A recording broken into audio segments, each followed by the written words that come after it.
मग मी तर चाललंय आता स्वयंपाकामध्ये भाकरी बनवायला लागले. ज्वारीच्या भाकरी बनवते. बरेच जण तुम्ही म्हणत होता, की मका सारखं दाखवताय, ज्वारी खात नाही का?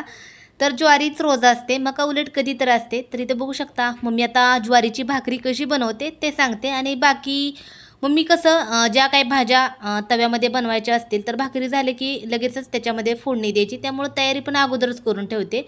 त्यामुळे भाकरी करायच्या अगोदरच थोडीफार भाजीची तयारी केली होती. कारण प्लॅनिंग होतं भाकरी झाल्या की त्याच तव्यामध्ये भाजी बनवायची. तर इथे बघू शकता मस्त अशी मम्मीची ज्वारीची भाकरी बनवून झाले आणि भाकरी कसं छान अशा मम्मीच्या खूप छान टमटमीत फुगतात. ते ज्वारीची असू द्या, मक्याची किंवा बाजरीची. तांदळाची आम्ही कधी भाकरी बनवत नाही. कधी तर मला वाटते मी गेल्या वर्षी गावी तर राहिले होते, तेव्हा मी बनवायला लावायची तांदळाची भाकरी. तांदळाची भाकरी पण खूप छान लागते, पण गरम-गरम खावी लागते. तर इथे बघू शकता मस्त अशी टमटमीत आपली ज्वारीची भाकरी तयार झाली. चला तर या पटकन तुम्ही खायला आणि भाकरी मम्मीनी कशी बनवली ते